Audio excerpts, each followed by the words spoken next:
Good morning, everyone. Uh, I hope our previous classes had been useful, and today we talk about another important topic, that is repeat breeding in cattle and buffalo. What are the basic etiology? What is the basic concepts in diagnosis and therapy?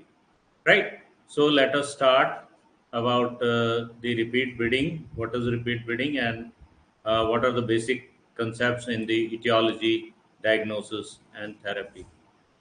Now, artificial insemination services are provided in India through 71,341 AI stations, clocking 52 million inseminations. Uh, with an overall consumption rate of 35% in the bovine and buffalo populations, as per Singh and Balhara published in 2016.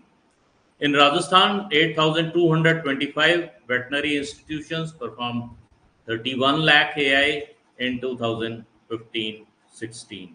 Right? Maybe many more have been provided in other states. Now, what is repeat breeding? First, let us talk what is repeat breeding. Repeat breeding is a manifestation by the animal due to multifactorial etiology, and that is why when we discuss everything in infertility, at the end we discuss about the repeat breeding. A manifestation by the animal due to multifactorial etiology. It's a global problem. The modern day high producing Holstein Friesian cows, due to intensive selection for high yields, have reduced fertility, right? So that is one of the reason, and the incidence varies from 6 to 35%. It is the second most common reproductive disorder in cattle, and it's more common in cattle as compared to buffaloes, right?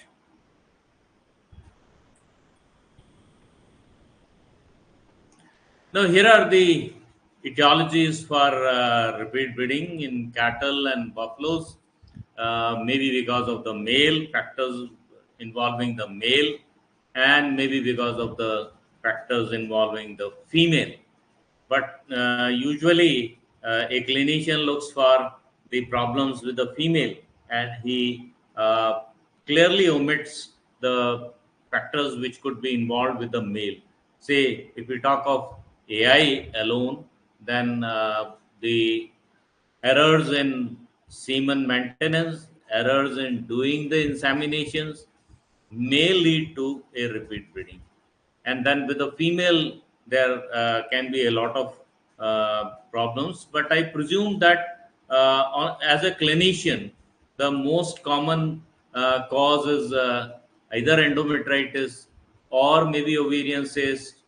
These are the very common causes of the repeat breeding in dairy cows. And with natural service, when we are talking of the bull, then maybe the bull is having low fertility, maybe it is having poor nutrition, or maybe the bull is having some other problem which can be the reason for the low fertility, right? Now, repeat breeding can be, that is why repeat breeding could be because of the male, the semen, and then female and the human factors, right? So, you are not inseminating the cow at the right time, the animal is not in proper estrus. Maybe the human factors are involved with repeat breeding. Now, the most common etiology discussed in various texts worldwide is the failure of fertilization and the early embryonic deaths. Now, the predisposing factors could be nutrition, negative energy balance, high protein, where farmers have a tendency to feed high protein, and this usually increases the blood urea nitrogen, the ammonia, the NPN, and that leads to repeat breeding. Then micronutrient deficiency, including those of calcium, phosphorus, magnesium, copper, zinc, vitamin A, E, etc. And then another important reason for repeat bleeding could be the supravasal progesterone. You see, this endocrine dysfunction, especially the supravasal progesterone. The supravasal progesterone arises because from the adrenals. If at the time of estrus the progesterone is high, the animal is likely to repeat. Because and where from this arises? This arises from the adrenals due to stress. Then infection or reproductive tract abnormality, poor semen quality, the age of the animal, the immunologic or anti-sperm antibody, the you are depositing the sperm in the female tract, and the female tract considers it as an uh, antigen, so it produces antibodies against the sperm. And then periparturient disease, and the most important is the stress, especially the stress because of heat, right? So these are some of the common factors. Now the services required per conception, the services required per conception is the standard for assessment of the problem. Now, one should also understand that conception, if a semen is having a conception rate of 70, 60, and 50%, 2.7, 6.4, and 13% of healthy cows without any problem will require 4 services to conceive. So one should understand this. And if the semen is having a conception rate, lower conception rate, then this number is going to increase, right? Then low conception rates could be because of suboptimal semen quality, faulty AI, poor hygiene at insemination, and with poor conception rate, the number of services may further increase. And it remains difficult to define the repeat breeding problem for individual cows. So it's really very difficult. And then, however, in the herds, one can have an idea that the conception rates are causing the problem. Now, any cow or buffalo requiring 2 to 3 or more number of services per conception is considered to be a repeat breeder. And any cow which has a normal or nearly normal estrus and estrus cycle is inseminated with highly fertile semen yet fails to conceive after 2 to 3 or more number of inseminations is considered as a repeat breeder. Now, it's really very difficult to diagnose the cause of repeat breeding in an individual cow.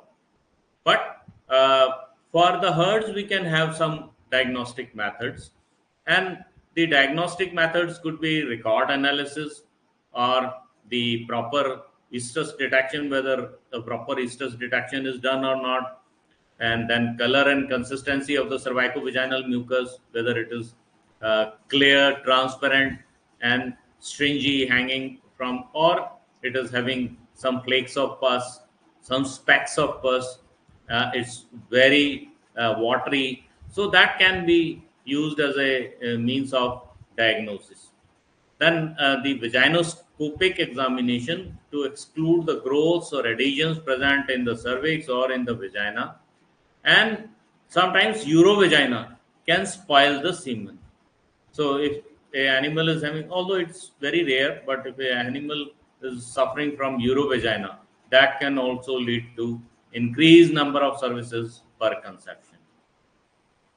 Now, what to do with the male? Evaluate the male or semen if it is a herd problem. Human factors, AI personnel, timing of the AI. Many reports have shown that the personnel involved in the artificial insemination, if they are not performing the artificial insemination properly, this will lead to increased number of services per conception, right? Then upkeep of the liquid nitrogen containers. Sometimes people are not very careful about keeping the liquid nitrogen containers. They are keeping the lid open, they are not refilling the liquid nitrogen containers within the stipulated time, or if they are using it more number of times, then they should refill it even earlier. Then overuse of sires in natural mating. Now we come to the female causes. Because of the two causes specified for female are the failure of fertilization and the early embryonic deaths. Now more than 60% of the causes of repeat breeding are because of early embryonic deaths. Only 30 to 40% of the causes involve the failure of the fertilization. The As I said earlier, the biggest clinical reason for repeat breeding in dairy cows is subclinical or clinical endometritis.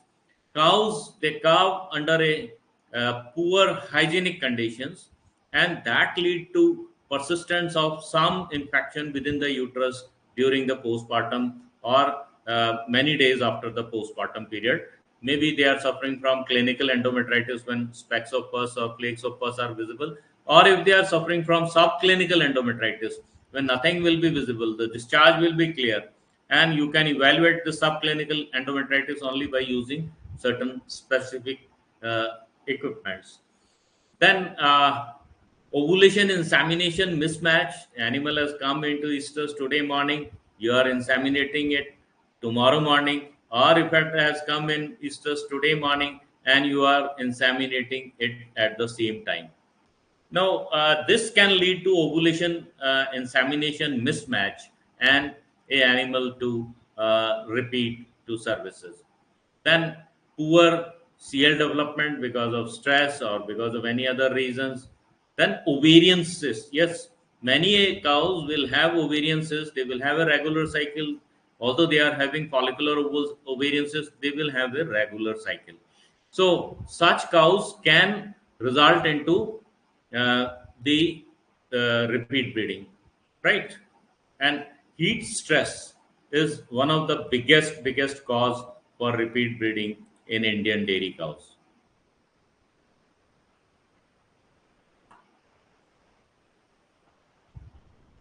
So how to approach? Actually, transrectal palpation of cattle gives you very little information, especially if you are talking about an individual cow, except when it is having an ovarian cyst. Now, uterine tone at artificial insemination is a subjective matter, and if the same palpator is doing the palpation, then maybe he is somewhat correct. But otherwise, it is a subjective matter, and palpating a follicle at insemination is not at all suggested, especially for buffaloes. You can break or you can rupture the follicle. A approach could be uh, detecting the ovulation. How you can detect? You after 12 hours after the end of estrus, you palpate the animal, and if you find a ovulation depression, you can say the animal has ovulated. And early CL palpation is not possible up to day 5, and early embryonic deaths, it's not possible to be detected as most deaths occur before day 20. So, since most early embryonic deaths occur before day 20, so if you have an ultrasound facility and you regularly scan a cow, then only you can detect the uh, early embryonic deaths. Otherwise, it's not possible to find out anything about the early embryonic deaths, right? So the major reasons, well, clinicians often find a animal is having repeat breeding. It is not having any abnormality in the discharge. It is coming into estrus at the right time, yet it is not conceiving. And then one more problem is the prolonged estrus. In Holstein Friesian cows, this is a big problem. They have an estrus period of 2, 3, 4 days sometimes. So that could be you inseminate 12 hours after the onset of estrus or 12 hours after the detection of the estrus, but the animal remains in estrus for 2 to 3 or more days. So, and the fertile life of spermatozoa in the female tract is hardly 24 hours for ejaculated semen. For frozen semen, it's hardly 8 to 12 hours. So that leads to artificial insemination and ovulation mismatch, and the animal repeats to services. So you cannot detect anything. Uh, Then vaginoscopy can be of some help. It can detect some scars or adhesions or growths in the cervix or in the vagina, and you can arrive at some conclusion. And maybe if there are some adhesions, then you can break them and then wait for some time for that condition to recover. And then there are certain instruments which have been developed for say for example there is a metcheck with help in detecting the vaginal secretions, but they are also not if the animal is having clinical endometritis, clinician can directly detect it, but it's the problem with the subclinical endometritis which becomes difficult to be diagnosed by the clinician, right? Then there are tests to evaluate the uterine health, uterine pH, but there is a catheter electrode inserted into the uterus, or you detect the pH of the cervicovaginal mucus. The normal pH of cervicovaginal mucus is 7.3, and 6.9 and 8 suggest endometritis. Then there is a white side test to detect metritis. You take cervical mucus and add 5 to 10% sodium hydroxide and boil it. A yellow color will indicate metritis. But when an animal is suffering from metritis or clinical endometritis, I think the clinician can directly know it through the cervicovaginal mucus discharge. Then uterine microbiology. Some clinicians are often savvy of conducting the microbiology, but until unless microbiology is done using the correct collection equipment, it will always be misleading, because if you directly put a swab touching through the cervix and going inside the uterus, taking it out, then the facultative organisms in the cervix and vagina will also come with your swab. So use these double barrel type of swabs shown over here in this picture. You can see that they are having the a barrel is there, and inside it there is a swab. So once it is inside the uterus, you push the swab inside, touch it to the uterine wall, take it again inside, and then take it out and send it to the microbiology for evaluation of the uterine microbes in the uterus. Right? Then uterine biopsy is reserved for certain growths only, because it is invasive technique, and using you are cutting or you are taking a pinch of the uterine wall, then it is always invasive. Nowadays, there is a technique called the cytobrush. This is used uh, for collecting specimens from the endometritis affected uterus, and it is rolled on a slide and then it is allowed to dry and stain, and the number of polymorph nuclear leukocytes uh, would give you an idea that animal is of course suffering from the subclinical endometritis. 5% polymorph leukocytes are considered for repeat breeding cows with subclinical endometritis. So you can use the cytobrush. Then this is the uh, uterine biopsy. You can take a biopsy and then make a slide and send it for histopathology. In vivo imaging techniques like the ultrasound may be of some value, especially if you want to know the fluid accumulations in the uterus, which could be a reason for the repeat bleeding. Yes, you can. This can help. Or even if you want to know the ovulation, the exact ovulation, then you can repeatedly perform ultrasound examination and you can know about the some of the causes of repeat bleeding, right?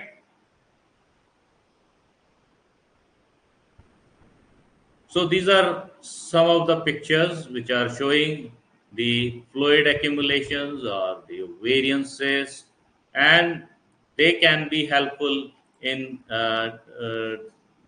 detecting, say, uterine fluid accumulation and mucometra. If these conditions, mucometra is one of the most misleading condition for a clinician because the animal returns to estrus every 21 days, and when the clinician palpates the uterus, he finds it fluid filled. So he considers it as pregnant.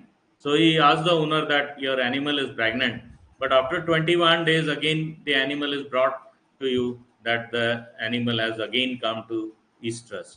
So be careful with such type of cases, which are always misleading, which are always confusing to the clinician, and palpate it carefully. And if it is brought repeatedly, then you go in first for the therapy of mucometra.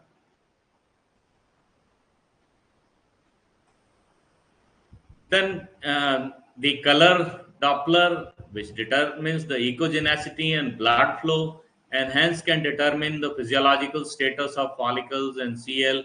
But these approaches are not currently available at most clinical settings, and thus they may be of little clinical value right now.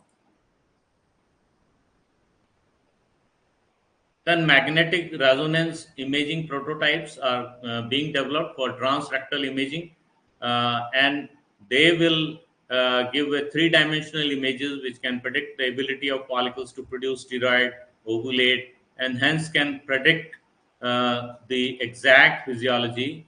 But right now they are in the development stage, so maybe in future we will have more of such techniques available for evaluation. Then CT scans, again, it is in the developmental stage. Then hysteroscopy and laparoscopy. Hysteroscopy or laparoscopy using flexible scopes, the pediatric scopes of 3 to 5 diameter have been used in horses, but in cattle and buffalo, because of this annular cervical rings, it's really very difficult to pass the scope inside, and that is why it has received little attention because of the cervix.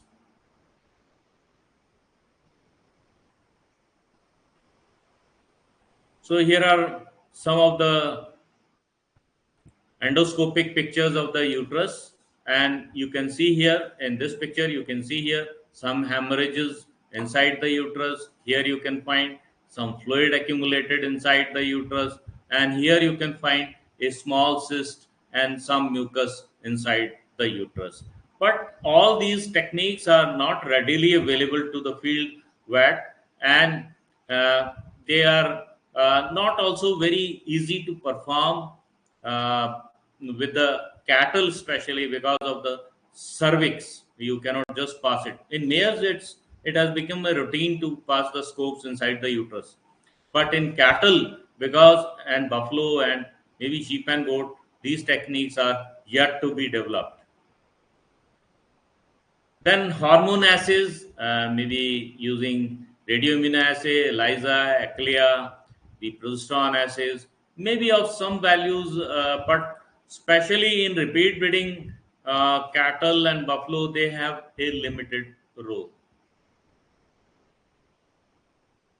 Then tubal patency testing. A animal is repeating to services since very long, and you have tried all the approaches. Then you can go in for tubal patency testing to test the patency of the fallopian tube, wherein the PSP dye is infused inside the uterus, and the color changes appear within 30 to 45 minutes in the urine. A recent study found that 44 of the 50 cows evaluated had some degree of oviductal obstruction. But these cases are very rare, and routinely such type of techniques are not at all required, right? So this is the picture showing the this PSP dye test, wherein you infuse the uh, dye inside the uterus. It percolates down and it's absorbed by the kidneys. It appears in the urine, and in the color of the urine will change because of this dye.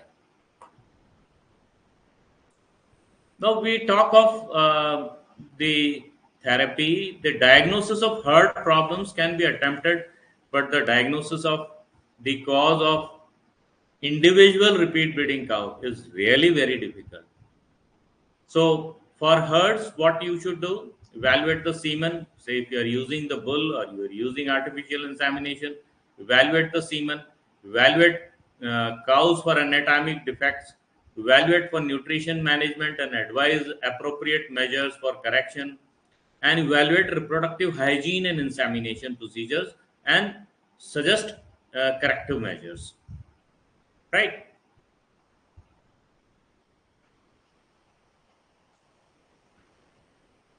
Now, with the herd, what could be done? You correct the deficiencies. You advise to feed the supplements to correct the deficiencies. And if the bull is having some problem, you treat the bull for minor problems. But if the bull is suffering from, say, from Campylobacter or Trichomonas, don't use that bull and change bulls.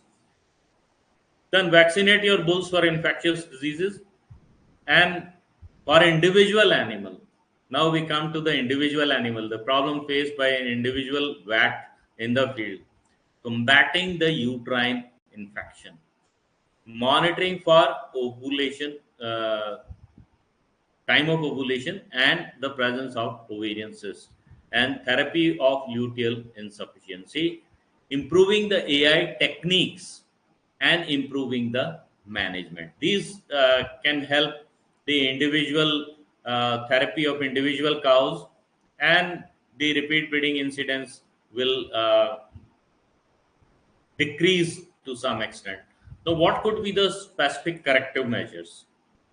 For genital tract infection, the intrauterine or parenteral antibiotics. Now there are the issues of residues in milk in some countries,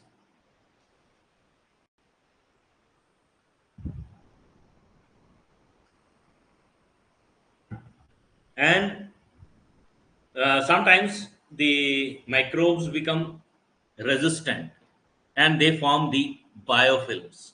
So what to do with that? Then the use of prostaglandins. Yes, you can use prostaglandins.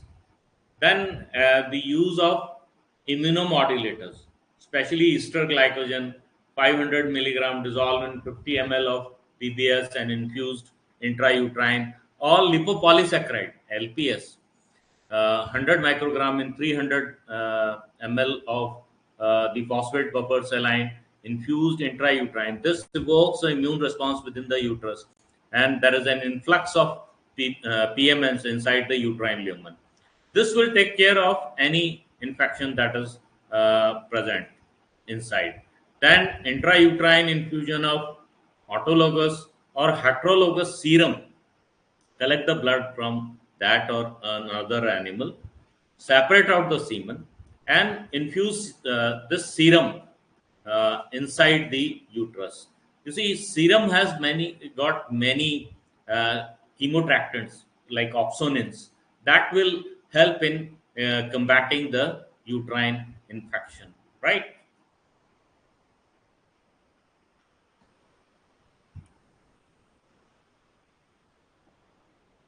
Then agents to alter the uterine environment, such as antioxidants, 4 millimolar taurine plus 50 millimolar fructose in PBS before artificial insemination, vitamin C infusion 20 ml half an hour to 1 hour before artificial insemination. This will help in two ways. It will change the uterine pH, and being an antioxidant, it will help in recovery from any subclinical uterine infection, right? Then enzymes like trypsin, chymotrypsin, papain, they can be used, infused intrauterine. A approach could be the use of acetylcysteine, 600 milligram, dissolved in 50 ml of distilled water and infused intrauterine. Acetylcysteine is not currently available for veterinary use, but one can use the acetylcysteine available for medical use. And you just dissolve that tablet in distilled water and infuse intrauterine. Then uterine motility stimulants like mifepristone or the clitoral massage. Clitoral massage helps in improving the uterine motility, and thus that can help in therapy. Now, we talk of the hormonal therapy. You see, hormonal therapy of repeat breeding animals should be done with care, right? HCG injection 1500 to 3000 international units at the time of examination, or GnRH 10 to 20 microgram at the time of examination. And some suggest administration of prostaglandins at the time of examination because they increase the uterine motility. Then antiprolactins, because high prolactin, it affects the LH secretion. So administering antiprolactins like bromocriptine 10 milligram orally 12 hours before and at AI can help in the proper LH secretion. Then it has also been mentioned that the low level of glucose at the hypothalamic area can lead to a low LH. So, administration of dextrose 500 ml IV at AI plus bovine insulin zero point 0.2 international units per kg intravenous can help in a proper LH surge and therapy in repeat breeder cows because of poor LH surge. Then clomiphene citrate, which is a mixed estrogen agonist and antagonist, 300 milligram orally, but this should be administered after a copper sulfate drench. And then metformin, 2000 insulin sensitizer, 2000 to 4000 milligram orally can also be helpful in repeat breeding animals. Then although they are not seen in less seen in the indigenous cows, but in crossbred cows you will find it's not mentioned in textbooks, but you will find that a animal is having regular estrous cycle every 21 days, and then when you examine it, then you will find ovarian cyst on one or both of the ovaries. So you have to treat for ovarian cyst, maybe with single intramuscular injection of progesterone, or maybe vaginal progesterone implants, or maybe GnRH, or maybe the use of Ovsync protocol, or you can go in for transvaginal ultrasound guided uh, cyst aspiration. But then you can try the letrozole administered intramuscularly, 1 milligram per kg body weight given IV. For cases of mucometra, which are the result of a long-standing case of ovarian cysts, you can use potassium iodide 10 to 15 gram daily with feed for 5 to 7 days, or iodine, elemental iodine injections, because it has been mentioned that ovarian cysts have some relationship with hypofunctioning of the thyroid gland, right?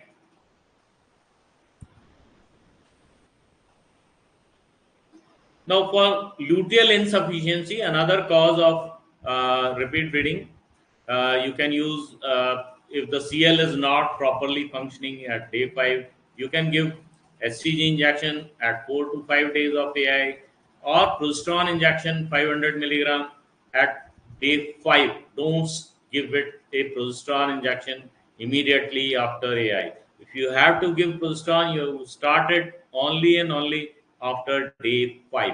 And then you can repeat it 2 to 3 times at weekly intervals. Then the use of recombinant bovine somatotropin, it's not readily available to most clinicians.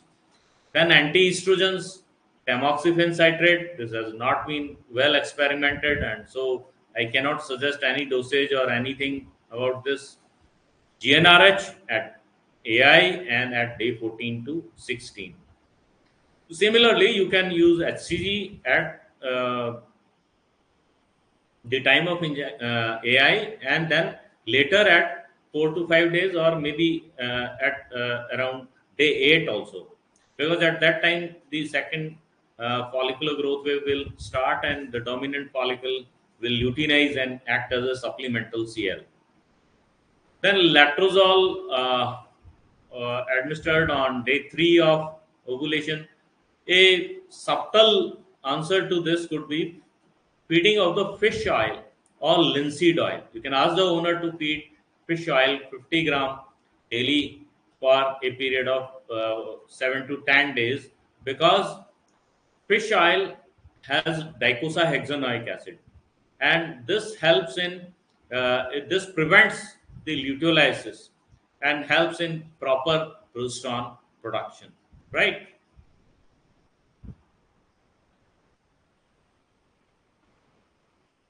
Then nutritional management of dry cows is very important, and advised not to feed more than 10% of rumen degradable proteins.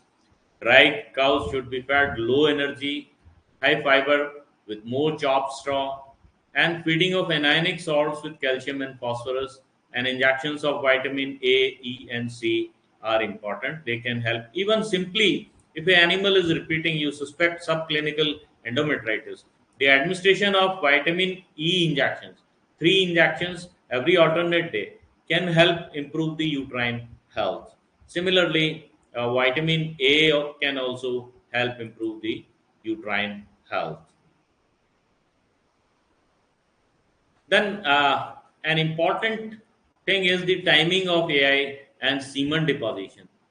If the animal is having a long estrus, especially common with the Holstein Friesian cows, then you should perform multiple inseminations. Every day you should examine the animal, and you should perform the insemination, and then you can go in for deep intrauterine insemination. And you should also think of the training of the personnel involved in the artificial insemination. Then avoiding periparturient disease, metabolic diseases, ketosis, milk fever, and the parturient problems like retained placenta, dystocia. A subtle reason for the subclinical endometritis is the poor parturient hygiene. Animals are calving in a situation where the hygiene is not proper, and this leads to persistence of infection for pretty long periods, and animals repeat and repeat and repeat. Then immunoinfertility is more an anecdotal. It is, you can simply change the semen, and you can get rid of anything like immunoinfertility if you think that it might be present, and it might be a cause of the repeat breeding.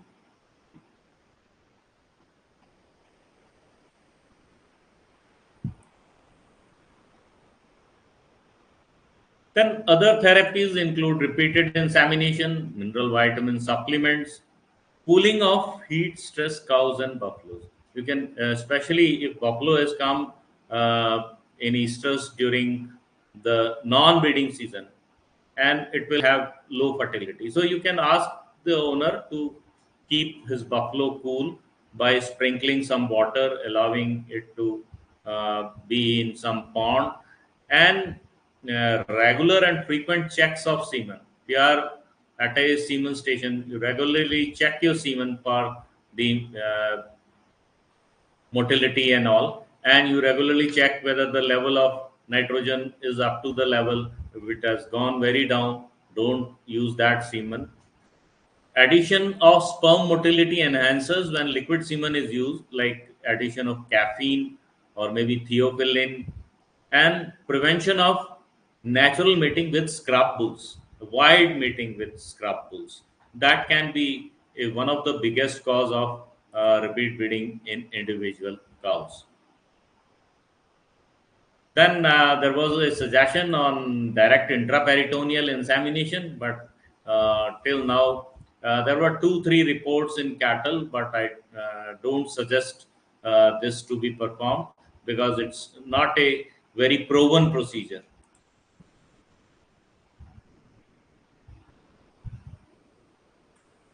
So, what you can do if you are facing a herd problem, male evaluate the semen and AI techniques. If it is natural mating, then check for diseases like Trichomonas, Campylobacter, and age of the bull, or investigate the nutrition which is given to the herd. They collect samples for investigation of infectious diseases and try to advise to reduce the stress and metabolic uh, diseases that can be uh, present. For individual cows, my suggestion is first consider it as subclinical uterine infection and you treat it for that, and also you evaluate what is being fed to the animal. So likely if there is a deficiency of some uh, micronutrients, you advise on that. You can advise administration of phosphorus and vitamin A injections if there is a deficiency of greens in your area, or if the feed fodder you think are deficient in phosphorus. Then for especially the most common cause is subclinical uterine infection. The second common cause is insemination ovulation mismatch. So try to avoid that. And the third is uh, improper CL development. So for that, we have discussed the therapies you can use them, and if besides all this you are and check for ovarian cysts. If cysts are there, then treat it accordingly, right? But in spite of all this, you have done a lot of attempts, but still the condition is not improving. Then what you can do, you can go in for the PSP diet test. So that was all for today's talk on repeat breeding. If you have any questions, uh, you are most welcome. And if you don't have any questions, you can even send me an email, or you can send me a message at my WhatsApp number 94143250045, and you can watch our videos at YouTube. And if you like those videos, kindly do share, do subscribe to our channel GNP Sir. Most welcome, and thank you very much for being with us for a pretty long period during the daytime. I wanted to schedule this class during the evening hours, but during the evening hours, I will have another class. That is why I scheduled this for you during the day.